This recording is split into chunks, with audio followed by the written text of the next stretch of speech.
मित्रों, आपने सुना होगा कि समय बड़ा ही बलवान होता है। समय में वो ताकत होती है जो रातों रात राजा को रंक और रंक को राजा बना सकती है। बड़े बड़े विद्वानों और महापुरुषों ने भी कहा है कि होनी बहुत बलवान होती है। होनी को कोई नहीं टाल पाया है, विधि के विधान को कोई नहीं मिटा पाया है। प्रिय दर्शकों, आखिर इस बात में कितनी सच्चाई है, आज हम इसी बात को समझने की कोशिश करते हैं। तो चलिए एक पौराणिक कहानी के माध्यम से जानते हैं। मित्रों, यह कहानी समस्त मानव जाति के कल्याण हेतु बड़ी ही शिक्षाप्रद, महत्वपूर्ण और ज्ञानवर्धक है।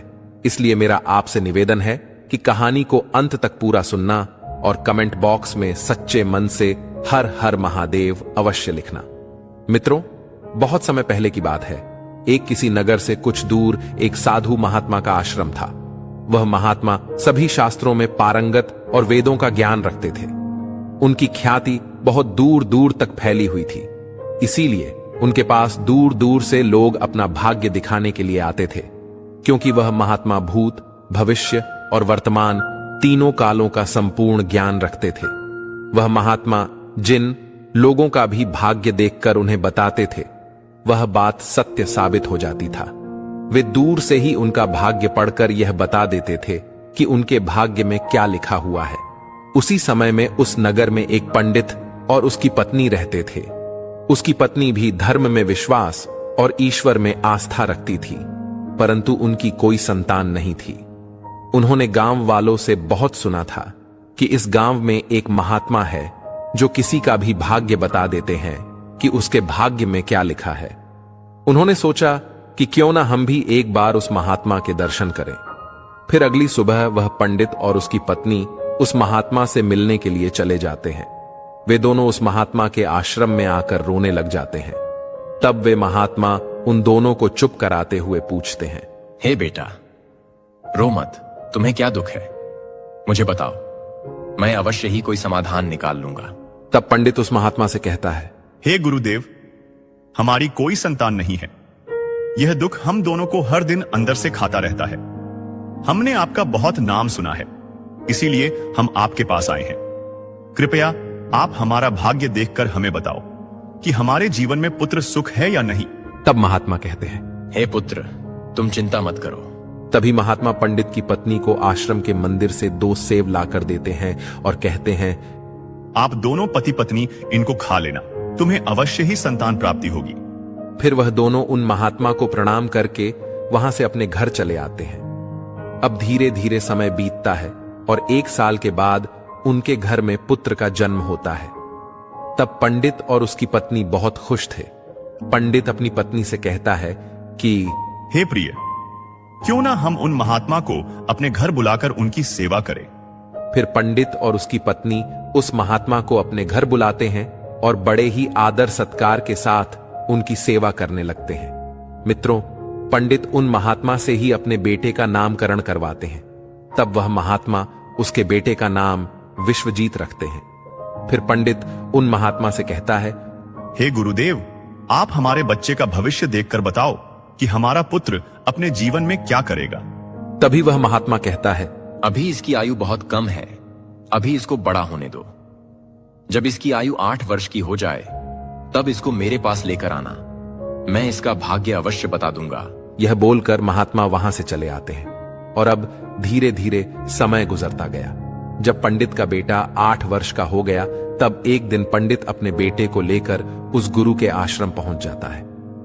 तब महात्मा के पास लोगों की भीड़ लगी हुई थी और जब पंडित का लड़का इतनी भीड़ को देखता है तो वह पंडित से पूछता है कि पिताजी, ये सब क्या हो रहा है और यहाँ इतनी भीड़ क्यों उमड़ पड़ी है?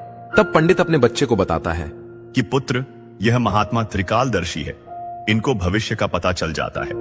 यह सब लोग अपने अपने भविष्य का पता करने यहाँ आए हुए हैं। तब वह पंडित का लड़का उन गुरुदेव के पास जाता है और अपना भविष्य देखने की जिद करने लगता है। बच्चे की जिद देखकर वह महात्मा उससे कहते हैं, ठीक है बेटा, मैं तुम्हारा भाग्य देखता हूं, तुम मेरे सामने आकर बैठ जाओ। महात्मा की बात सुन वह बालक उनके सामने आकर बैठ गया। फिर महात्मा उस पंडित के पुत्र का भाग्य देखने लगते हैं। महात्मा ने अपने ग्रंथ को खोलकर पंडित के पुत्र का मस्तक देखा और जिसे देखकर उन्होंने गणना की तो महात्मा ने देखा कि पंडित के पुत्र का विवाह तो किसी नीच कुल की एक कन्या के साथ होना लिखा है। जब उसने यह देखा तो वह सोचने लगा कि अब क्या होगा। यह जाति से उच्च कुल का ब्राह्मण है और इसके पुत्र का विवाह नीच कुल की कन्या से होना लिखा है। यदि ऐसा हो गया तो यह कहीं का नहीं रहेगा और किसी को अपना मुंह दिखाने लायक भी नहीं रहेगा। तभी वे महात्मा यह सब बात उस पंडित को बता देता है। महात्मा की बात सुनकर पंडित कहता है, हे गुरुदेव, नहीं नहीं, मैं ऐसा नहीं होने दूंगा। जब मैंने भाग्य जान ही लिया तो मैं भाग्य को बदल भी दूंगा। फिर जब महात्मा ने कुछ और गहराई से उस ग्रंथ को देखा और उसकी गणना की तो उसे पता चला कि गंगा के किनारे 20 कोस दूर एक मछुआरे का परिवार रहता है और उसके परिवार में अब तक 5 पुत्रियों का जन्म हो चुका है। जो मछुआरे की 5वीं कन्या है, जिसकी उम्र मात्र 2 साल की है और जिसका नाम उस मछुआरे ने इंदु रखा है, पंडित के पुत्र का विवाह उस लड़की से होगा, ऐसा उसके पुत्र के भाग्य में लिखा है। जब महात्मा पंडित को यह सारी बात बताते हैं तो पंडित सोचने लगता है, मैं अपने पुत्र के भाग्य को जरूर बदलूंगा। मैं इसमें समर्थ हूं और अब जब मैंने अपने पुत्र के भाग्य को जान ही लिया है तो मैं इसके भाग्य को बदल भी सकता हूं। इतना सोचकर वह पंडित कहता है, हे गुरुदेव, आज मैं भी देखता हूं कि भाग्य बड़ा है या मैं। अहंकार से भरे हुए शब्दों को सुनकर वह महात्मा मंद मुस्कान से साथ कहते हैं, हे पंडित, जरूर तुम कोशिश तो कर ही सकते हो। मित्रों, फिर वह पंडित ब्रह्मा जी के लिखे हुए विधान को बदलने के लिए चल देता है और चलते चलते उस मछुआरे के घर पहुंच जाता है। जब उस मछुआरे ने देखा कि पास ही के नगर के एक महान पंडित उसके द्वार पर खड़े हैं, तो उस मछुआरे ने उस पंडित का बड़ा ही आदर सत्कार किया और अपने घर में स्थान दिया। वह मछुआरा कहने लगा, हे महात्मा, इस गरीब की कुटिया में आप पधारे हैं, ये तो मेरे लिए सौभाग्य की बात है। तब पंडित कहने लगा, हे मछुआरे, मैं किसी उद्देश्य से तुम्हारे पास आया हूं। मैं तुमसे यह जानना चाहता हूं, तुम्हारे घर में किसी कन्या ने जन्म लिया है जिसकी उम्र अब मात्र 2 वर्ष की है। पंडित की बात सुनकर मछुआरा कहने लगा, हाँ महात्मा जी, हमारे घर में एक पुत्री ने जन्म लिया है जिसकी आयु अभी 2 वर्ष होगी। फिर पंडित ने आगे कहा, क्या उसका नाम इंदु है? तब मछुआरे ने कहा, जी पंडित जी, उसका नाम इंदु ही है। तब पंडित कहने लगा, हे मछुआरे, मेरे गुरुदेव त्रिकालदर्शी हैं। उन्होंने मुझे कुछ मंत्र दिए हैं। मैं तो इस रास्ते से जा रहा था, तभी मैंने देखा कि तुम पर तो बहुत बड़ा घोर संकट आने वाला है। यदि तुम अपने घर के आंगन में पुत्र खेलता हुआ देखना चाहते हो तो तुम्हें अपनी छोटी पुत्री को अपने घर से दूर भगाना होगा, क्योंकि जब तक तुम्हारी सबसे छोटी पुत्री तुम्हारे घर में रहेगी तब तक तुम्हें पुत्र की प्राप्ति नहीं होगी। पंडित के ऐसे वचनों को सुनकर मछुआरा बोला, पंडित जी, वह तो अभी नवजात बालिका है, उसकी आयु तो अभी मात्र 2 वर्ष की है। मैं ऐसी हालत में उसे कहां छोड़ सकता हूं? फिर पंडित ने आगे कहा, हे मछुआरे, जब मैं तुम्हें यह बता सकता हूं तो तुम्हारी सहायता भी कर सकता हूं। तुम एक काम करो, मेरी कोई पुत्री नहीं है, तुम अपनी इस कन्या को मुझे दे दो।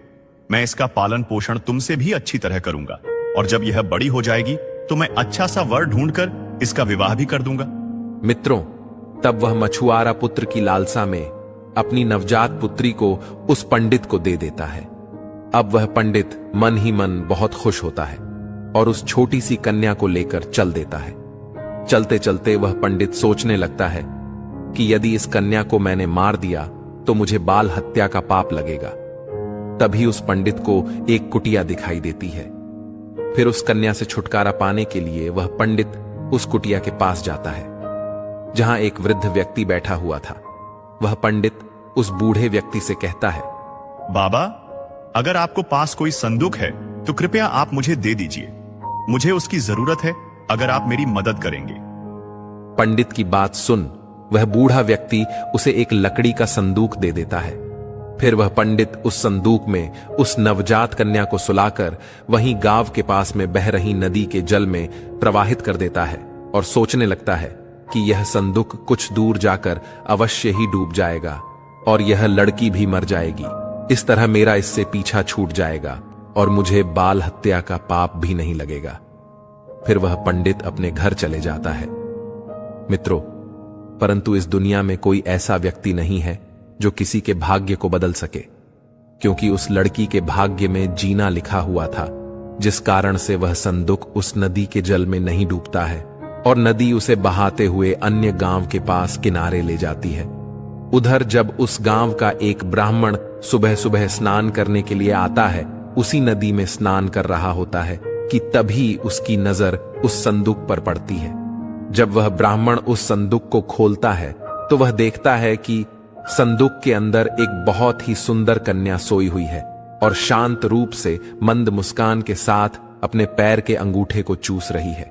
मित्रों, विधाता की माया कोई भी साधारण मनुष्य समझ नहीं सकता है, क्योंकि संजोगवश वह ब्राह्मण संतानहीन था और गंगा जी से रोज संतान प्राप्ति की प्रार्थना करता था। उस बच्ची को देखकर वह ब्राह्मण मन ही मन प्रसन्न होकर सोचने लगा कि गंगा जी ने इस पुत्री को मेरी संतान बनने के लिए ही भेजा है और मेरी प्रार्थना गंगा जी ने स्वीकार कर ली है। इस तरह वह पंडित उस कन्या को लेकर अपने घर को चल देता है। जब पंडित अपने घर पहुंचा और उस पुत्री को अपनी पत्नी को दिखाया तो उसकी पत्नी कहने लगी, हे स्वामी, आप यह किसकी पुत्री ले आए हैं? देखो तो यह कितनी ही सुंदर है। काश हमारी ऐसे पुत्री होती। तब ब्राह्मण मुस्कुराते अपनी पत्नी से कहता है, हे प्रिय, गंगा जी ने हमारी प्रार्थना स्वीकार कर ली और इस कन्या को संतान के रूप में हमारी झोली में डाल दिया है। आज से यही हमारी इकलौती पुत्री है। हम इसका बड़े अच्छे से पालन पोषण करेंगे और इसे अच्छे अच्छे संस्कार देंगे। इसे किसी चीज की कोई कमी नहीं होने देंगे। मित्रों, इस प्रकार से वह ब्राह्मण और उसकी पत्नी उस कन्या का पालन पोषण करने लगे। अब समय बीतता गया और समय के साथ साथ वह कन्या भी बड़ी हो गई। जैसे जैसे वह कन्या बड़ी होती गई, वैसे वैसे उसकी सुंदरता में चार चांद लगते गए। वह इतनी सुंदर थी जैसे कोई इंद्र की अप्सरा हो। फिर जब वह कन्या युवा अवस्था को प्राप्त हुई तो एक दिन ब्राह्मण की पत्नी ने अपने पति से कहा, सुनते हो जी, हमारी बिटिया अब युवा कन्या हो गई है और इसकी विवाह की भी उम्र हो गई है। अब आप सबसे योग्य वर ढूंढकर हमारी बिटिया की विवाह करवा दीजिए। तब पत्नी की बात सुनकर वह ब्राह्मण अपनी इकलौती पुत्री के लिए वर देखने के लिए चल देता है।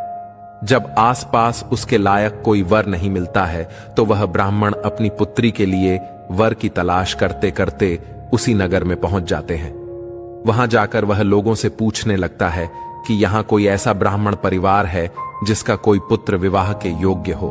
तब उस नगर के लोग उसी पंडित के बारे में बताते हैं जिसने उस कन्या को नदी में बहा दिया था। वे कहते हैं कि उनका बहुत ही संस्कारी परिवार है और उस पंडित का एक इकलौता पुत्र है जिसकी उम्र भी विवाह के योग्य हो गई है। अगर आपकी बात उन पंडित के पास बन जाए तो आपकी पुत्री बहुत ही सुखी रहेगी। गांव के लोगों की बात सुनकर वह ब्राह्मण उस पंडित के घर की ओर चल देता है। जब वह पंडित के घर पहुंचे तो उस ब्राह्मण ने बड़े ही मान सम्मान से उनका स्वागत किया। फिर उस ब्राह्मण ने अपनी पुत्री की सुंदरता के बारे में पंडित को बताया और अपने आने का कारण बताया। वह ब्राह्मण कहने लगा कि हे विप्रवर, मेरी एक ही पुत्री है जिसका विवाह हम आपके पुत्र के साथ करना चाहते हैं। मैंने सुना है कि आपके पुत्र ज्ञानी है और वे अभी युवा हो चुके हैं। ब्राह्मण की बात सुनकर वह पंडित भी बड़ा खुश हुआ और मन ही मन सोचने लगा कि चलो, मेरे पुत्र के जो भाग्य में लिखा था अब वह बदल गया है और एक ब्राह्मण अपनी पुत्री की विवाह के लिए मेरे पास आया है। वह पंडित उस ब्राह्मण की कन्या से अपने पुत्र का विवाह करने के लिए तैयार हो जाता है। मित्रों, फिर विवाह का समय निश्चित भी हो जाता है और वह ब्राह्मण खुशी खुशी अपने घर चला जाता है। समय बीतता चला जाता है और वह दिन भी आ जाता है जिस दिन ब्राह्मण की पुत्री और उस पंडित के पुत्र की शादी होनी थी। मित्रों, फिर वह पंडित अपने पुत्र की बारात लेकर उस ब्राह्मण के गांव की तरफ चल देता है। वह पंडित रास्ते में सोचता जा रहा था कि मैंने अपने पुत्र का भाग्य बदल दिया जो उस महात्मा ने कहा था। आज मैं अपने पुत्र का भाग्य बदल दूंगा। लेकिन पंडित को पता नहीं था कि विधाता का लिखा कोई नहीं मिटा सकता। विधाता ने जो लिख दिया है वह तो अटल है। जैसा जिसके भाग्य में लिखा है वैसा होकर ही रहता है। फिर चाहे कोई कितने भी जतन कर ले, लेकिन भाग्य का लिखा नहीं मिटा सकता। इस प्रकार संयोग से आज उसी मछुआरे की कन्या आज ब्राह्मण की पुत्री बनकर उस पंडित के बेटे के साथ विवाह करने के लिए तैयार हो रही थी। जिसे उस पंडित ने पानी में बहा दिया था। फिर उसी लड़की का विवाह उस पंडित के बेटे के साथ हो जाता है और वह कन्या पंडित के घर में आ जाती है। पंडित का पुत्र सुंदर सी पत्नी पाकर बहुत खुश था और ब्राह्मण की पुत्री भी सुंदर सा पति पाकर बहुत खुश थी। और पंडित इस बात से खुश था कि मैंने अपने पुत्र का भाग्य बदल दिया है। फिर एक दिन किसी काम से पंडित के पुत्र को किसी दूसरे नगर में जाना पड़ता है। जब वह दूसरे शहर से वापस आता है, तब एक दिन वह पंडित अपने बेटे बहू को लेकर उस महात्मा के आश्रम जाते हैं। आश्रम पहुंचकर वह पंडित गुरुदेव को प्रणाम करता है और कहने लगता है कि गुरुदेव, मैंने विधि के विधान को बदल दिया है।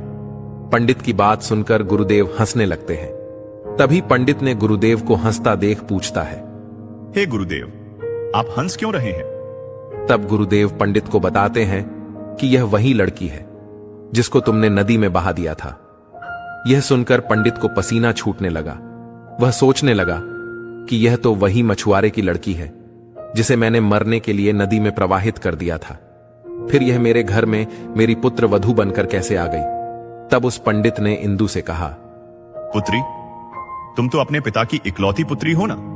तब वह कन्या बोली, ससुर जी, मेरे असली माता पिता कौन है ये तो मैं नहीं जानती हूँ, लेकिन मेरे विदाई के समय मेरे पिता, जो कि ब्राह्मण हैं, उन्होंने मुझे बताया कि बेटी, तुम मेरी एकलौती पुत्री हो, किंतु मैंने तुमसे एक सच्चाई आज तक छिपाई थी।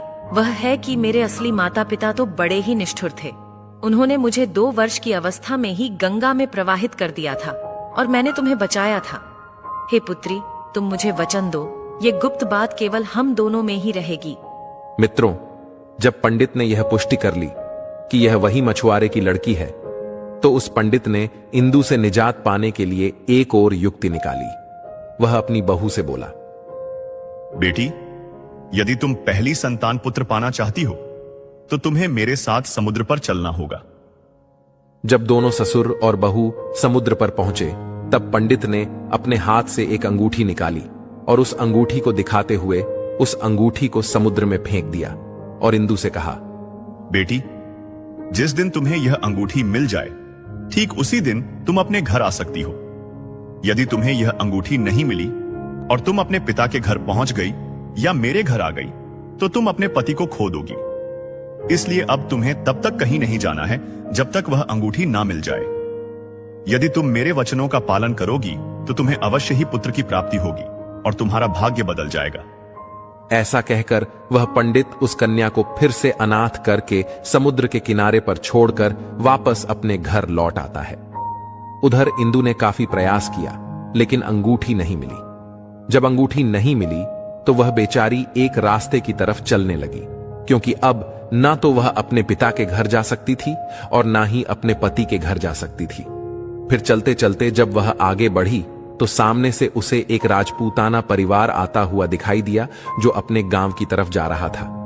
जब उस राजपूत परिवार ने उस लड़की को देखा तो वे कहने लगे, बेटी, इस जंगल में तुम अकेली कैसे घूम रही हो? यहां तो बहुत ही खतरनाक जानवर रहते हैं।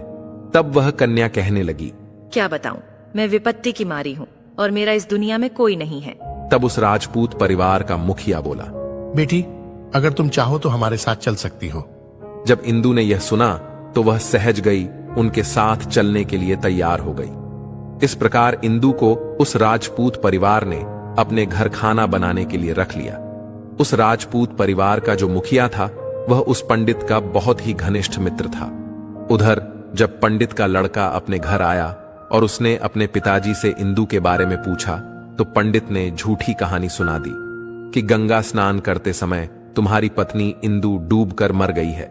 जब पंडित के लड़के ने यह सुना तो उसे काफी दुख हुआ। उधर राजपूत परिवार जिस गांव में निवास करता था, उस गांव का एक किसान अपनी लड़की का रिश्ता लेकर उसी पंडित के घर पहुंच गया। उस किसान ने पंडित से जब अपनी पुत्री के विवाह के लिए प्रस्ताव रखा तो पंडित ने उस किसान से कहा कि हम अपने पुत्र के साथ तुम्हारी पुत्री का विवाह तो कर लेंगे, लेकिन विवाह से पहले हम तुम्हारी पुत्री को देखेंगे जरूर और उसके बाद ही विवाह करेंगे।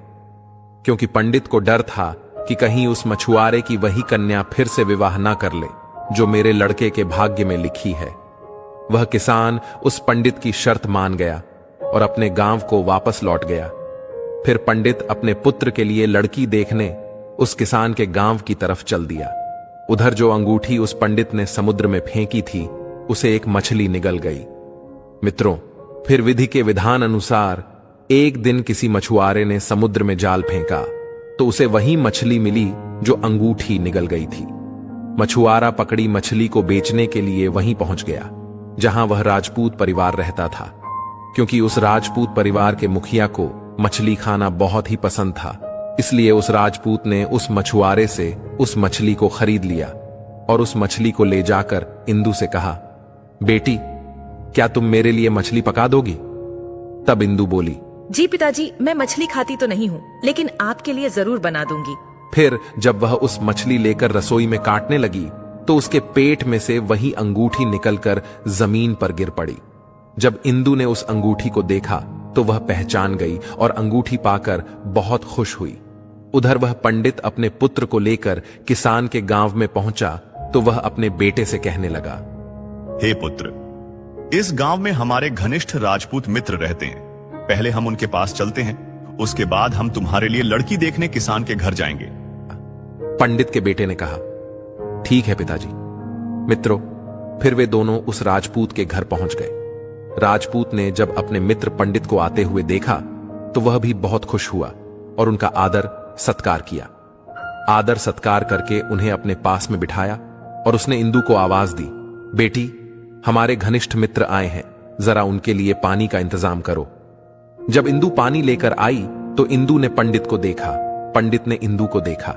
फिर जब पंडित के पुत्र ने इंदु को देखा तो वह कहने लगा, पिताजी, आपने मुझसे झूठ क्यों बोला कि इंदु मर गई? मेरी पत्नी तो अभी जिंदा है और यह आप जानते हैं। यह जानते हुए भी आपने मेरा विवाह किसी अन्य लड़की से करने की कैसे सोची? पुत्र के ऐसे वचनों को सुनकर वह पंडित दुख मन से कहता है, हे पुत्र, मैं भटक गया था। मैं विधाता के लिखे भाग्य को बदलने के प्रयास में इतना नीच कर्म कर बैठा कि कुछ मत पूछो। फिर उसने पूरी कहानी सभी को सुना दी और कहने लगा, मुझे अपने ऊपर कुछ ज्यादा ही घमंड हो गया था, जो विधाता के लिखे विधान को मिटाने चला था। मैंने लाख कोशिश की, लेकिन हुआ वही जो तेरे भाग्य में लिखा था। यह कहकर उसने अपने बेटे की बहू से माफी मांगी और आदर सत्कार से उसे वापस घर ले गए। मित्रों, विधि के विधान को कोई बदल नहीं सकता। जो भाग्य में लिखा होता है वह जरूर होता है। मित्रों, उम्मीद है कि आपको आज की वीडियो पसंद आई होगी।